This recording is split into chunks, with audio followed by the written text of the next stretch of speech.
ఫిబ్రవరి 16 నుండి రాత్రి 7:30 మీ ఈటీవీలో.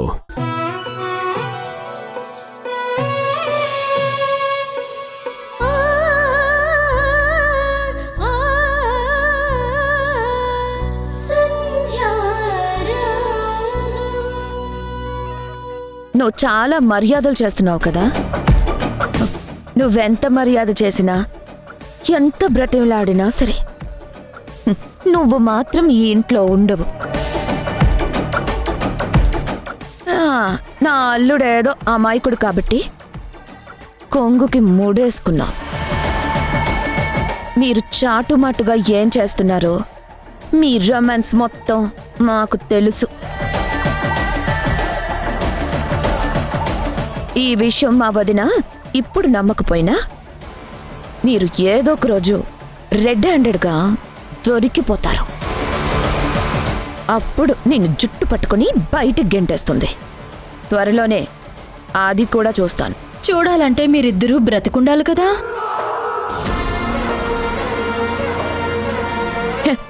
మాకేమైనా రోగమా, నొప్ప? ఇంత తొందరగా ఎక్కడికి పోతావు? చేస్తావా ఏంటి?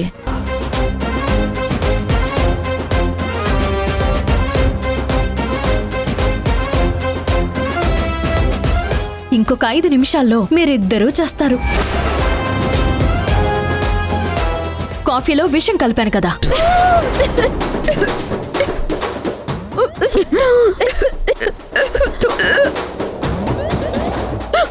ఏంటి విషం కలిపావా? అమ్మా, వెంటనే హాస్పిటల్కి వెళ్దాం పదా. అంబులెన్స్ ఫోన్ చేయవే త్వరగా. ఎంత మోసం చేసావు! మా ప్రాణాలు పోతాయా? అయ్యో,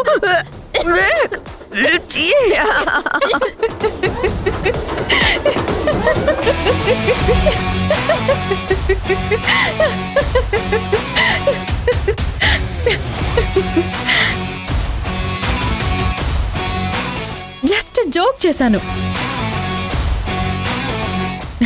మిమ్మల్ని అంత ఈజీగా చంపుతానా?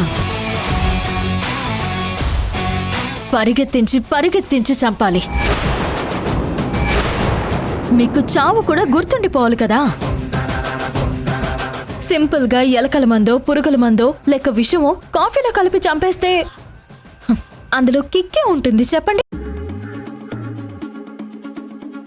పైగా మిమ్మల్ని చంపేసి ఆ పాపం నేనెందుకు మూట కట్టుకుంటాను?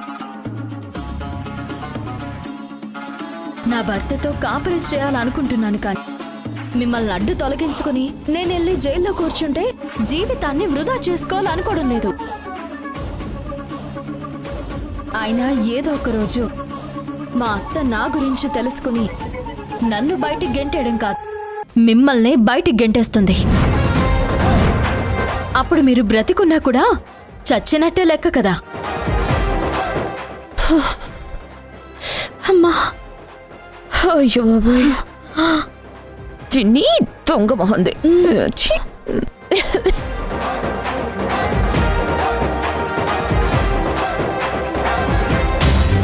ఇంత ఉదయాన్నే ఆ తల్లి కూతులిద్దరికీ టీలు కాఫీలు ఇవ్వడం అవసరమా? మౌనికేమో నీకు అన్యాయం చేసి నీ భర్తని పెళ్లి చేసుకోవాలని చూస్తుంది. మా అత్తేమో మాకు అన్యాయం చేసి మళ్ళీ పెళ్లి చేసుకోవాలని చూస్తుంది. నేను అదే చెప్పాను బ్రో. ఈ వయసులో పెళ్ళవసరమా పిన్నిగారు? పరువు తీయద్దు, చిన్ని కోసం సన్నీ కోసమైనా పెళ్లి చేసుకోవద్దు అని చెప్పాను.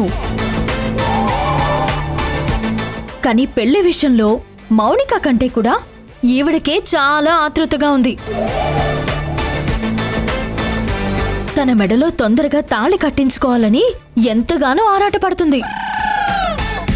అరే, చెట్టంత కూతుర్ని పెట్టుకుని ఈ వయసులో పెళ్లి చేసుకోవడం బాగోదు పిన్నిగారు అని చెప్పాను. చెప్పినా వినదే. ఈవిడకంటే బుద్ధి లేదు. మీ అత్తగారికి ఏమైంది? ఆవిడైనా చెప్పాలి కదా. ఏం చెప్తుంది? పెళ్లి కావాలని ఈవిడే ఏడుస్తుంటే మా అత్త మాత్రం ఏం చేస్తుంది? కాకపోతే నాకొక డౌట్. మీ అత్త అరేంజ్ మ్యారేజ్ కాదు, లవ్ మ్యారేజ్ చేసుకునేలా ఉంది. లవ్ మ్యారేజా? అంటే ఆల్రెడీ ఒకరిని ప్రేమించేసిందా? ప్రేమించడం ఏంటి? ఫోన్లో మాట్లాడుకోవడాలు, అర్ధరాత్రి చాటింగు, ఒకటా రెండా?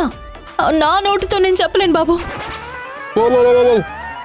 ఫోన్ రాగానే పక్కకెళ్ళి మాట్లాడడం, అందరూ ఉన్నప్పుడు రాంగ్ నంబర్ అని చెప్పి కట్ చేయడం, ఇవన్నీ చూస్తుంటే ఎవరో అనుకున్నాను గాని బాయ్ ఫ్రెండ్ కాల్ చేస్తున్నాడు అనమాట. నువ్వు రావే అతోయ్. ఈరోజు తాడో పేడో తేల్చుకోవాల్సిందే. నేను ఎలాగైనా నీ చేత నిజం రప్పిస్తా. ఒరే సన్నీ, నా మైండ్ అసలే చాలా డిస్టర్బ్గా ఉంది. అసలు ఏంటో చెప్పరా. ఆ, అయ్యో. హలో. అబ్బా, రాంగ్ నంబర్. నేను తర్వాత చేస్తాను, మీరు పెట్టేసేయండి. అప్పుడప్పుడు ఫోన్లు వస్తుంటే నువ్వు రాంగ్ నంబర్ అని చెప్తుంటే నిజం అనుకున్నాను. ఫోన్ చేసింది ఆయన. అబ్బా, ఆయన ఎవర్రా? ఆయనెవరో నీకు తెలుసు, నాకు తెలుసు. మళ్ళీ కొత్తగా అడుగుతున్నావా? ఇలా రాంగ్ నంబర్లని చెప్పి ఎన్నాళ్ళని ఇలా మమ్మల్ని మోసం చేస్తావు? నేను మోసం చేయడం ఏంట్రా? రాంగ్ నంబర్ కాబట్టి రాంగ్ నంబర్ అని చెప్తున్నాను. నన్నే కాదు, నీ కూతుర్ని కూడా మోసం చేస్తున్నావు. ఇన్నాళ్ళు ఇది అరేంజ్డ్ మ్యారేజ్ అనుకున్నాను. లవ్ మ్యారేజా? ఎన్నాళ్ళ నుంచి నడుస్తుంది?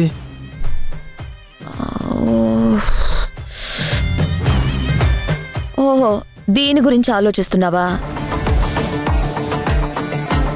అదెప్పటి నుంచో నడుస్తుంది.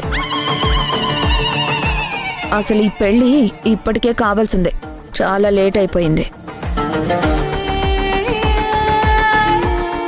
అయినా ఇప్పటికైనా ఏం ముగిసిపోలేదు. జరుగుతుంది, జరగాలి కూడా. మౌనిక, మీ అమ్మకంటే పిచ్చి పట్టింది. నీకేమైందే? నా మాట విను, పరుగు పోతుంది. వద్దు, పెళ్ళి గిల్లి ఏం వద్దమ్మా. మీ అమ్మకి చెప్పు. ఏ సన్నీ, పిచ్చి పట్టిందా నీకేమైనా? ఈ పెళ్లి నాకు మా అమ్మకి చాలా అవసరం. మీ అమ్మకా? అయినా నువ్వు చెప్తే మేము మారుతాం అనుకుంటున్నావా? వెళ్ళిక నుంచి. నేను వెళ్ళను. చిన్ని, మేము ఆల్రెడీ వింజ ఇచ్చిన షాక్ కి డిస్టర్బ్ అయి ఉన్నాము. దానికి తోడు వీడు డిస్టర్బ్ అయి మమ్మల్ని డిస్టర్బ్ చేస్తున్నాడు. వీడికి నుంచి ముందు తీసుకెళ్ళు. నేను వెళ్ళనని చెప్పానుగా. వెళ్ళమని చెప్పాను కదా. వెళ్ళను. వెళ్ళు, వెళ్ళురా, వెళ్ళు. సన్నీ, వాళ్ళు కోపడుతున్నారు, మనం వెళ్దాం రా. పో. మీ తల్లి కూతుల ఆటలు సాగవు. మీ పెళ్లిళ్ళు ఎలా జరుగుతాయో నేను చూస్తా. ఏయ్, చెప్తున్నా, పెళ్లిళ్ళు ఎలా జరుగుతాయో చూస్తా నేను.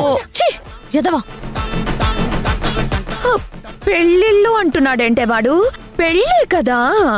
అబ్బా, వాడి మైండ్ డిస్టర్బ్ అయ్యి వాడేం మాట్లాడుతున్నాడో వాడికే అర్థం కావట్లేదు. అయినా విషయం వదిలేయమ్మా. ఇప్పుడు మనం ఆలోచించాల్సింది వీడి గురించి కాదు. వింజని ఇంట్లో నుంచి బయటికి ఎలా పంపించాలి, అది అది ఆలోచించు. కొంచెం ఓర్చుకోమ్మా, వస్తూ ఉంటాడు. సంధ్య, ఎంతసేపురా? నువ్వు వెళ్ళిన దగ్గర నుంచి అమ్మాయి నొప్పితో ఎంత బాధపడుతుందో చూడు. మీరందరూ బయటికి వెళ్ళండి.